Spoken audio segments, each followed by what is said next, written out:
So let's practice a little bit here. Answers to these questions would produce what type of data? How many days a week do you typically buy at lunch from the cafeteria? Well, you're probably going to have, 2, 3, 4 days. That's a numerical variable and it's also discrete. How much time do drivers spend at a stop sign? That's also numerical, but it's continuous because, like I said before, you can have, an infinite number of values here. What is your favorite social media platform? That's categorical, right? It could be Facebook, Twitter, Snapchat. Those are categorical. They don't have any value to them. I can't say that Facebook is twice as greater than Twitter. It doesn't have a numerical value associated with it.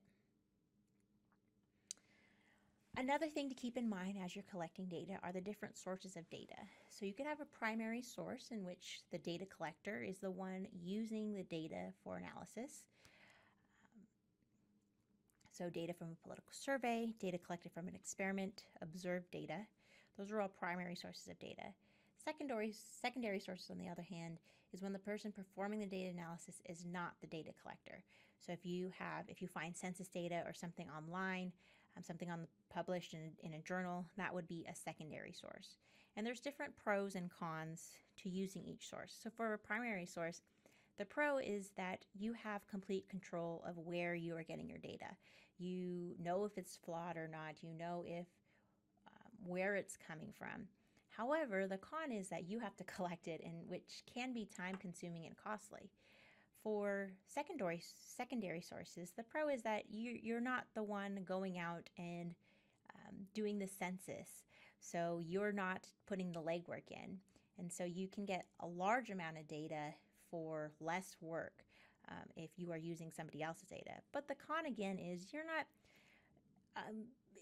not certain where that data is coming from, or if it has been skewed in some way. So there are pros and cons to these sources of data, and that's important to keep in mind. So here's just different examples of sources of data. There's data distributed by an organization or individual, the outcomes of a design experiment.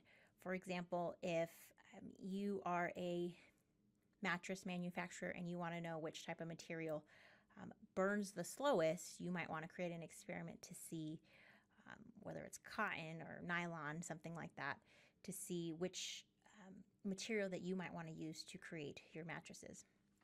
The responses of a survey can be a source of data. You can also look at an observational study. So an observational study would be something like if I wanted to put in a stoplight at the corner of,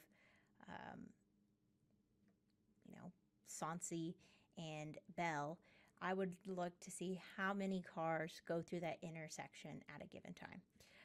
Or if I want to see if I need to hire more cashiers at Target, I would want to see how much traffic flows through at any given time during the day. Data collected by ongoing business activities is another source of data.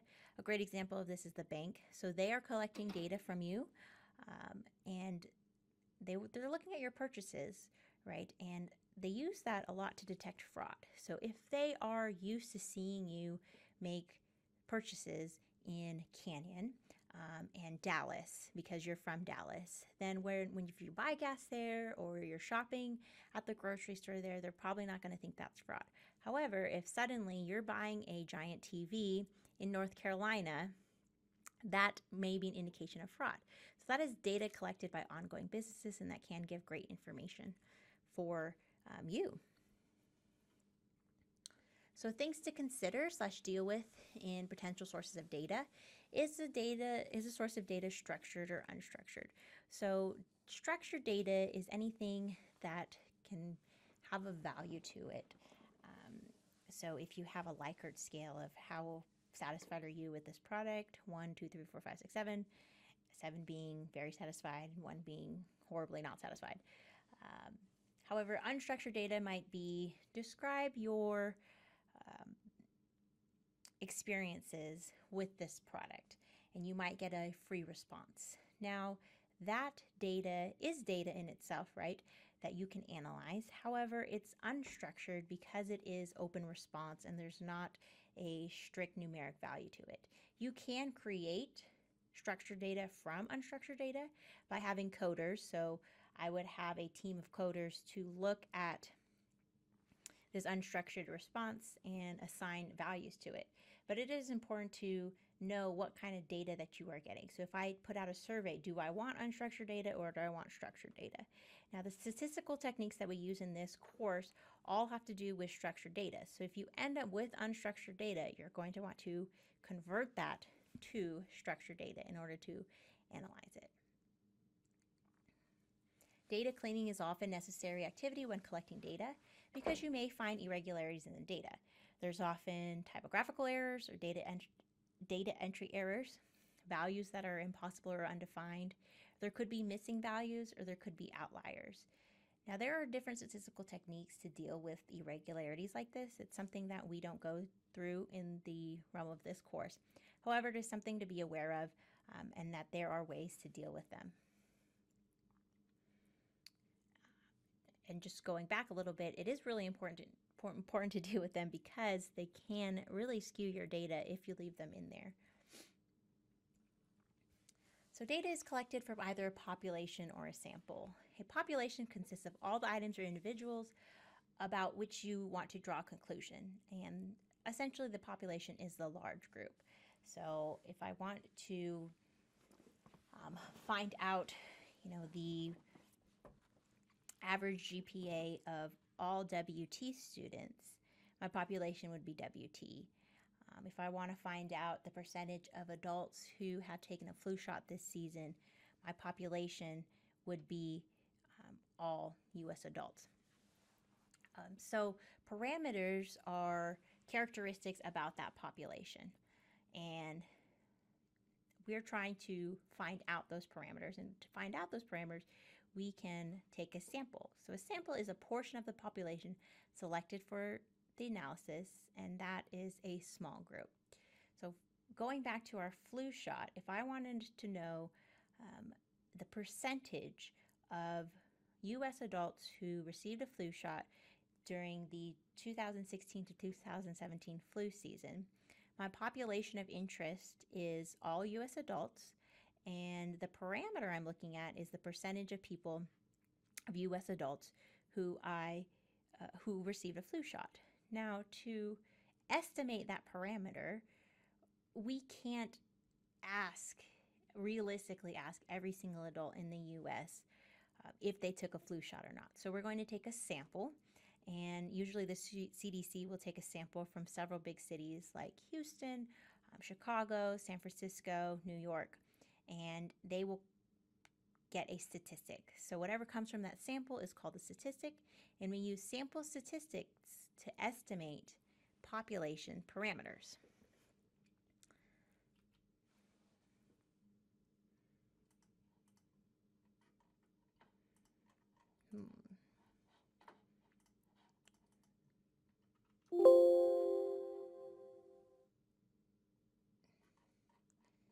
Where are we scrolling here? Oh, here we go.